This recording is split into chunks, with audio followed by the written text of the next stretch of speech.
नमस्कार. आज आहे ऑगस्ट 6, 2022. वार आहे शनिवार. तर द हिंदू न्यूजपेपर मध्ये आपलं स्वागत आहे. पहा, पहिले दोन पेज तर म्हणजे ऍडव्हर्टाइजमेंट मध्ये होते, त्यानंतर फ्रंट पेज आला. यामध्ये पहा, RBI raises whose nimble policy, म्हणजेच जी रेपो रेट वगैरे जी मॉनिटरी पॉलिसी वगैरे ठरवतं आरबीआय मार्फत. मॉनिटरी पॉलिसी आरबीआय ठरवतं. ओके, आरबीआय कडे असते मॉन पॉलिसी. तर जे सेंट्रल गव्हर्नमेंट वगैरे असतं त्यांच्याजवळ असतं फिजल पॉलिसी. ओके, हे आपण आपल्या सिलेबस मध्ये वगैरे कंप्लीट करून घ्या. हे सेंट्रल गव्हर्नमेंट ठरवत असतं फिजल पॉलिसी, आरबीआय मग हे. या दोघांचं पण एकच काम असतं की महागाई वगैरे नियंत्रणात ठेवते. परंतु आरबीआयचं काम हे जास्त वाईड वगैरे असतं. ओके, आरबीआयला मॉनिटरी पॉलिसी अगदीच मॉनिटरी पॉलिसीच्या हेतूने पूर्ण पहा, फिजल पॉलिसी ही 1 वर्षासाठी मांडली जाते एकदाच. ओके, टॅक्स वगैरे त्यामध्ये येतात. तर आरबीआय हे 2 महिन्यानंतर समिती वगैरे मीटिंग वगैरे घेऊन हे मॉनिटरी पॉलिसी वगैरे इन्फ्लेशनला कंट्रोलमध्ये ठेवण्याचं वगैरे काम करत असते. 2 ते 6% इन्फ्लेशन कमी ठेवायचं असतं.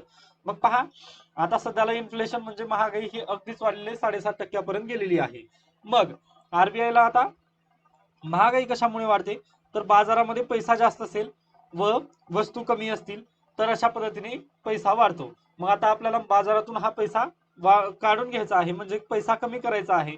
ओके, मग आता आपल्याला काय करावं लागेल, तर पैसा मार्केटमधून काढून घेण्यासाठी वगैरे व्याजदर वगैरे जे आहे ते वाढवावं लागेल. मग त्यासाठी आरबीआय काय करतं, जास्त बेसिस रेट वगैरे वाढवतं. आता हे 50 बीपीएस पॉईंटने वगैरे वाढवलेलं आहे.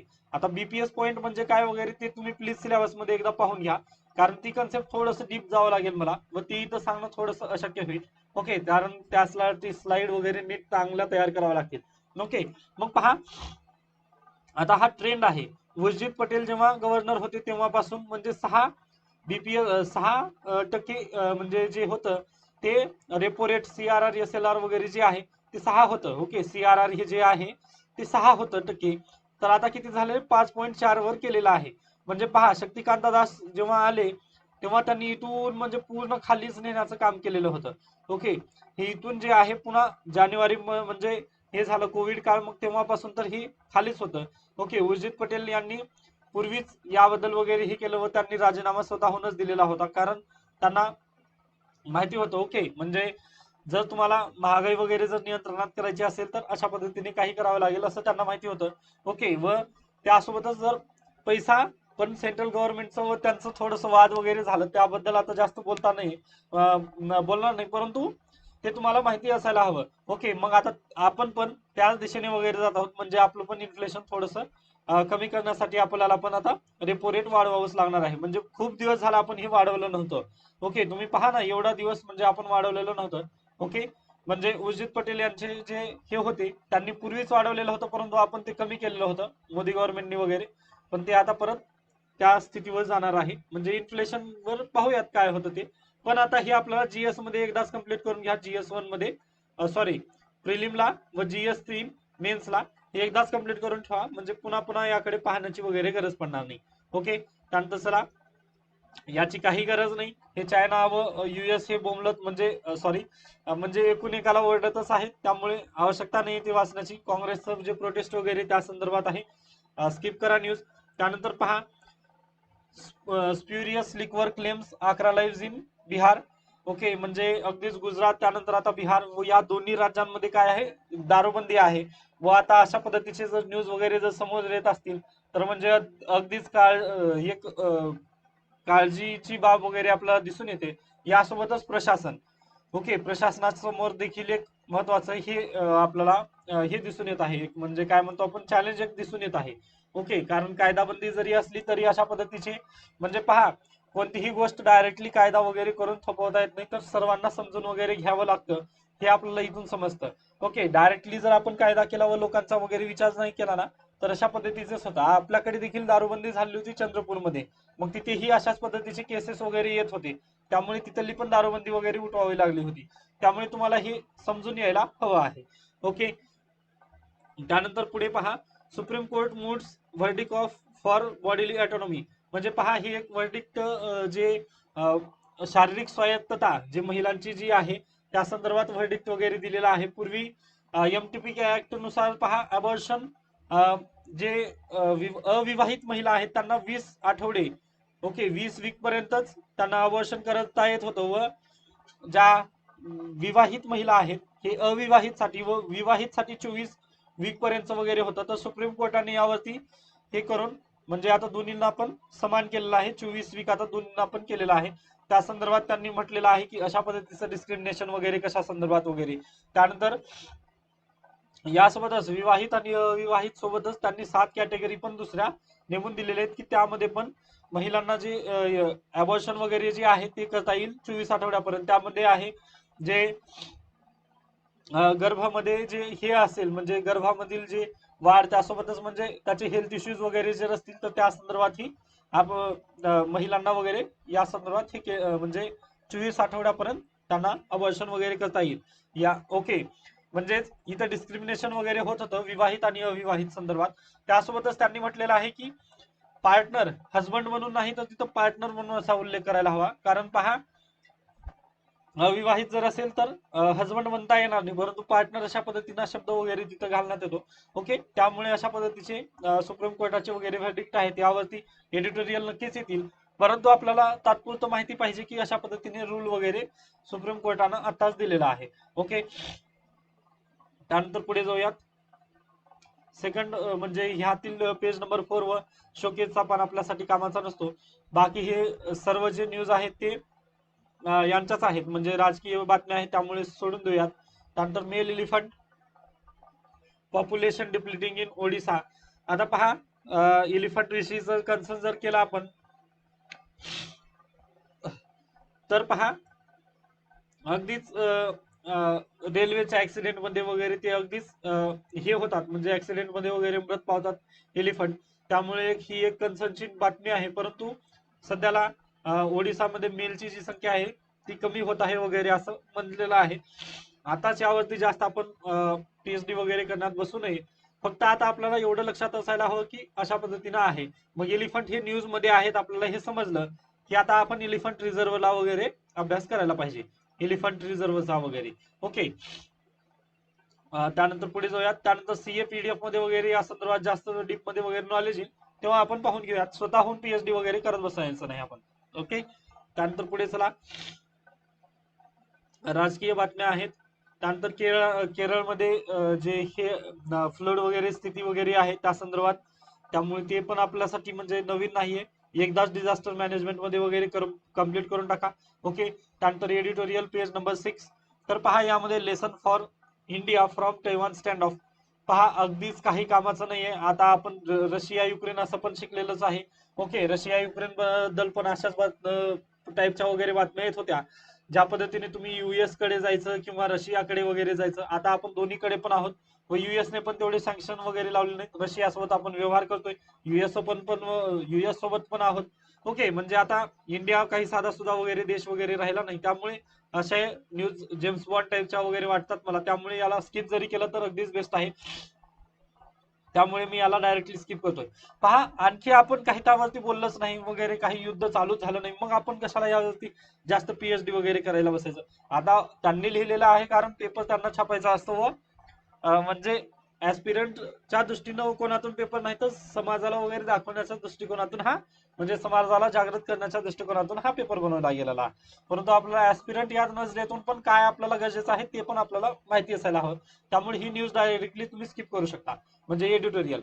त्यानंतर फ्रेश ऑपॉर्च्युनिटी बिल्स विथड्रॉवल. ते बिल्स विथड्रॉ केलं म्हणून त्याबद्दल आपण हे करायचं नाही. 2019चा आज पण आलेला होता लोकसत्तालामध्ये पण लेख विश्लेषण आलेलं होतं लोकसत्तामध्ये तिथं पण मी स्किप केलेलं आहे. जे झालं गेलं आता त्यावरती फेडेड टॉपिक असेल तर गरज नाहीये त्यावरती घेऊन बसायची की म्हणजे यातून काय वगैरे आलं. त्यामुळे ही दोन्ही एडिटोरियल वगैरे जे आहेत ते स्किप करून चला. पुढे चला addressing the challenges in new age digital e-commerce. आता पहा हे तुम्हाला त्याच्यापेक्षा जास्त माहिती असेल अशा पद्धतीचा हा टॉपिक आहे. म्हणजे अगदीच आज प्रत्येकाच्या हातात जर मोबाईल आलेला आहे. ओके म्हणजे यामध्ये काही नाही. ODR ऑनलाईन डिस्प्यूट रिझोल्युशन या संदर्भात त्यांनी फक्त बोललेलं आहे व ते सर्वांना माहिती आहे. ओके तर तरी पण मी हा एवढा एक एडिटोरियल वगैरे घेण्याचा प्रयत्न करतोय. पहा India's consumer behaviour has been changed. म्हणजे अगदीच बदललेलं आहे, कारण सर्वांच्या हातात मोबाईल आलेला आहे. आता अगदीच 6 ऑगस्ट ते 10 ऑगस्ट काय आहे, फ्लिपकार्ट आणि अमेझॉन वरती सेल आहे. मग अगदीच सर्वजण काय करतात, ऑनलाईनच खरेदी वगैरे करतात. ओके, त्यामुळे अगदीच मार्केट आपली जी इंडस्ट्री वगैरे आहे ती सर्व ऑनलाईन बेस्ड झालेली आहे. परंतु जरी ऑनलाईन बेस्ड झाली असेल तरी लोकल किराणावर वगैरे तेवढा जास्त इम्पॅक्ट वगैरे याचा पडलेला नाहीये, ते आपल्याला दिसून येतं. ओके, ग्रामीण भागात तरी आज देखील म्हणजे लोकल किराणा वगैरे जे आहे तिथे योग्य आहे. आता मेट्रो सिटीज मध्ये वगैरे अगदी झोमॅटो स्विगी यांना जरी मागणी असली तरी थोड्या का प्रमाणात होईना लोकल किराणा वगैरे शॉप्स जे आहेत त्यांच्यावर पण म्हणजे ते चेंज झाले नाहीत, परंतु जे मोठी इंडस्ट्रीज वगैरे आहेत त्यांच्यावर नक्कीच परिणाम पडलेला आहे. कारण हॉटेल इंडस्ट्रीज पण आता काय झाली, ऑनलाईन झाली. म्हणजे ए टू झेड म्हणजे अगदीच ऑनलाईन क्लास आपण पाहतोय, ऑनलाईन म्हणजे मोबाईल हातात आल्याने सर्व ऑनलाईन वगैरे झालं. मग त्यामध्ये ई कॉमर्स हे देखील मागे वगैरे राहिलेलं नाही असं यांचं म्हणणं आहे. ओके, त्यानंतर पुढे या संदर्भात मग त्यामुळे काय झालं, लोकल किराणा सोडला तर बाकीचं जे हे आहेत म्हणजे बाकीचे जे इंडस्ट्रीज, त्यानंतर मोठे मोठे इलेक्ट्रॉनिक्सचे दुकान, लॅपटॉपचे दुकान वगैरे म्हणजे जे अन्य जे दुकान वगैरे आहेत ते आपण जे ऑनलाईन खरेदी वगैरे करत आहोत त्यावरती इम्पॅक्ट पडला. ओके, एक आहे ऑफलाईन मार्केट व एक आहे ऑनलाईन मार्केट.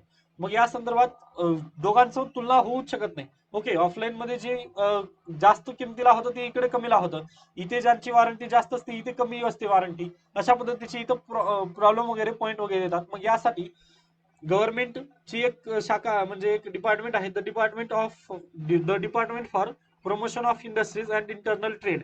ओके, DPIIT याचं हे एक तुम्ही फुल फॉर्म वगैरे लक्षात ठेवा. ओके, मग यांनी काय केलेलं आहे, the open network for digital commerce. Okay, the open network for digital commerce असं त्यांनी एक वेगळी त्या डिपार्टमेंट मधून वगैरे शाखा काढलेली आहे.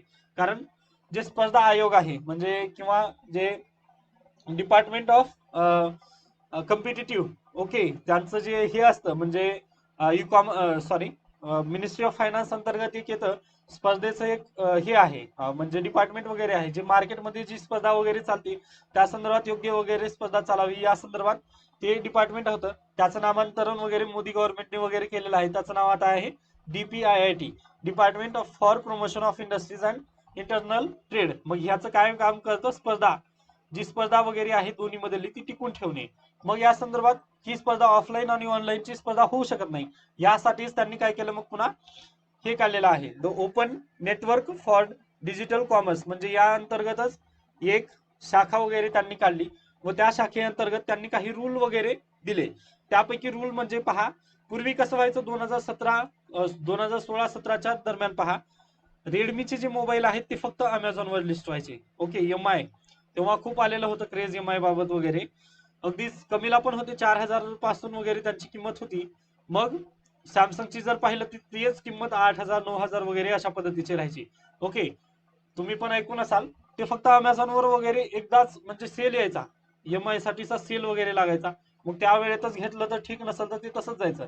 मग ती स्पर्धा तिथं कुठेतरी मारक वगैरे ठरत होती. मग या दरम्यानची स्पर्धा वगैरे जी ठरावी यासाठी आता यांनी काय केलं, एक्स आणि वाय म्हणजे दोन्ही, पहिलं अमेझॉनवरच होतं ना, आता फ्लिपकार्टवर पण लागायला पाहिजे ते सेल. मग त्यामुळे पहा दोन्हीकडे पण आपल्याला दिसून येतात. आता सध्याला OnePlus पण तसंच झालेलं आहे, परंतु फ्लिपकार्टवर पण त्या पद्धतीने येतात.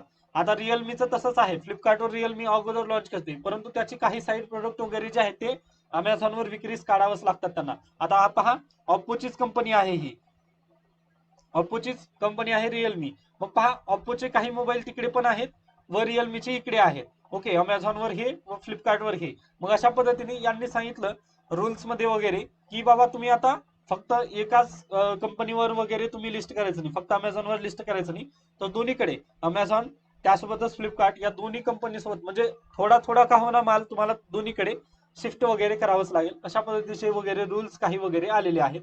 मग त्यानुसार कंपन्या वगैरे तशा पद्धतीने रूल्स देखील बदलत आहेत. ओके, ते हे इथून सांगण्याचा उद्देश हा होता. त्यानंतर पुढे चला. मग पहा, हे होत असतानाच यासोबतच काही प्रॉब्लेम येतात, ते म्हणजे ऑनलाईन मार्केट घेऊन येतात त्यांनी सोबत काय घेऊन आलेलं आहे तर प्रॉब्लेम, ज्यामध्येच काही प्रॉब्लेम वगैरे समस्या वगैरे जर झाली तर ते बोलायचं कुणाला वगैरे, कारण ऑनलाईन मार्केटमध्ये आपण आभासी जगामध्ये वगैरे असतो, त्यामुळे ते बोलायचं कुणासाठी तर त्यासाठी ऑनलाईन डिस्प्यूट रेझोल्युशन हे एक हे काढलं त्यांनी. ओके, म्हणजे एक ई कॉमर्स प्लॅटफॉर्मला त्यांनी एक हे दिलं, गाईडलाईन्स वगैरे दिलं की तुम्ही ह्या 24 तासामध्ये वगैरे तुम्हाला हे डिस्प्यूट रिझॉल्व्ह केलंच पाहिजे. सॉरी, हे डिस्प्यूट रिझॉल्व्ह झालंच पाहिजे. यासोबतच याची रिपोर्ट देखील या ONDC डिपार्टमेंटला वगैरे मिळाली पाहिजे. या संदर्भात मग त्यासाठी त्यांनी काय केलं पहा, the ODR is not restricted to use the legal mechanism such as mediation, conciliation and arbitration. हे मीडिएशन, कन्सिलिएशन आणि आर्बिट्रेशन हे कुठं आहे? सीबी शेअर मार्केट, त्यानंतर इंडस्ट्री, मोठ्या इंडस्ट्री संदर्भात आहे. ओके, म्हणजे पहा, मोठ्या इंडस्ट्री संदर्भात वगैरे हे मीडिएशन, कन्सिलिएशन आणि आर्बिट्रेशन होतं. म्हणजे पहा, एखादा आता विजय माल्याची जी कंपनी आहे, मग त्यामध्ये आपण जर शेअर वगैरे लावलो व ती कंपनी दिवाळखोर वगैरे झाली तर शेअर माझा पैसा कुठून भेटेल? मग त्यासाठी मीडिएशन, कन्सिलिएशन आणि आर्बिट्रेशन या 3 गोष्टी वगैरे वापरून त्या इंडस्ट्रीला वगैरे परत उभारण्याचं काम व माझे पैसे परत मिळवून देण्याचं काम संस्थे वगैरे म्हणजे या ODR मार्फत वगैरे करण्यात येतं. ओके, हे आपल्याला मोठ्या इंडस्ट्रीसाठी वगैरे आपल्याला GS3च्या सिलेबस मध्ये आहे हे सगळं. ओके, ते आपण पाहून घेऊ शकता. मग पहा, तर अशा पद्धतीचं ODR आपल्याला पाहिजे नाही. मीडिएशन म्हणजे मध्यंतरी करणे, ओके, किंवा नवीनच त्यांच्यावरती उपाय सुचवणे, हे आपल्याला पाहिजे नाही. आता पाहिजे आपल्यासाठी तर या संदर्भात आपल्याला अन्य मेथड वगैरे इथं वापरलं तरी चालतील. त्यामध्ये येतात कॉमनली म्हणजे while the ODR commonly involve case management system, integration of communication technology such as email, SMS, WhatsApp. Okay, म्हणजे यांचा वापर करून ODR तुम्ही सॉल्व्ह करू शकता. म्हणजे त्यांची ऑनलाईन डिस्प्यूट रिझोल्युशन. ओके, म्हणजे त्यांचं जे हे झालेलं प्रॉब्लेम वगैरे झालेलं आहे ते तिथल्या तिथं सॉल्व्ह आउट आपण करू शकतो. ओके, तसं पहा, फ्लिपकार्ट आणि अमेझॉन मध्ये वगैरे कस्टमर केअरचे नंबर, हेल्प म्हणून तिथं लगेच त्यांनी एक बटन वगैरे दिलेलं आहे. त्यावरती दाबल्यानंतर आपल्याला तिथं हेल्प आर्टिफिशियल म्हणजे जे हे येतं, आता इथं पण देण्यात आलेलं आहे आर्टिफिशियल इंटेलिजन्स वगैरे, त्याचा पण आपण वापर यामध्ये वगैरे करू शकतो. ओके, इथे आहे पहा तुम्ही, हे पहा, artificial intelligence such as artificial intelligence यांचा पण आपण वापर करू शकतो व ते फ्लिपकार्ट आणि अमेझॉननी वगैरे ऑलरेडी केलेलं आहे. ओके, मग पहा, हे जे सर्व काही तुम्हाला सॉरी, म्हणजे पहा, हे जे मी सांगतोय हे ऑलरेडी तुम्हाला माहिती होतं, पण आता ह्यांनी लिहून दिलं त्यामुळे तुम्हाला थोडंसं एक वेळ आलं की अशा पद्धतीने झालेलं आहे व थोडं 2-3 संस्थांच्या वगैरे फक्त नावं समजलं जाईल. ओके, म्हणजे हे ऑलरेडी तुम्ही जर ऑनलाईन शॉपिंग वगैरे करत असाल तर तुम्हाला ऑलरेडी माहिती होतं. त्यानंतर पुढे for making dispute resolution simple to handling complex, हे 24 तासामध्ये त्यांचं डिस्प्यूट रिझोल्युशन वगैरे येत आहे. ही एक चांगली बाब वगैरे यांनी सांगितलेली व ही सेफ वगैरे आहे असं. मग आता हेच डिस्प्यूट रिझोल्युशन आता NPCI म्हणजे national payment corporation of India यांनी, त्यानंतर UPI, ओके, यांनी पण हे अवलंबलेलं आहे. यासोबतच पहा, हे अन्य संस्था यांनी पण या डिस्प्यूट रिझोल्युशनचा वगैरे अवलंब वगैरे केलेला आहे. यामध्ये सर्व संस्थांची वगैरे नावं वगैरे देण्यात आलेली आहेत. RBI आहे, SEBI आहे, त्यानंतर रेरा महाराष्ट्र संबंधी वगैरे, हे सर्वांनी पण RTI ऑनलाईन यांनी याचा अवलंब वगैरे केलेला आहे. यातून हेच की कंझ्युमर चं प्रोटेक्शन वगैरे जास्तीत जास्त कसं होईल वगैरे याचकडे आपण काय म्हणतो भर वगैरे देत आहोत असं या पॅराग्राफ मध्ये वगैरे म्हणजे एडिटोरियल मध्ये देण्यात आलेलं आहे. बाकी यामध्ये जास्त काहीच नाहीये व ओके, म्हणजे हे तुम्हाला लिहिता येतं, फक्त मी सांगण्याचा जे प्रयत्न केलं म्हणजे तुम्हाला माहितीच होतं, फक्त त्यामध्ये मी आणखीन भर दिलेली आहे. त्यानंतर हे पण काही आवश्यकतेचं नाही आहे, म्हणजे पूर्ण लेख.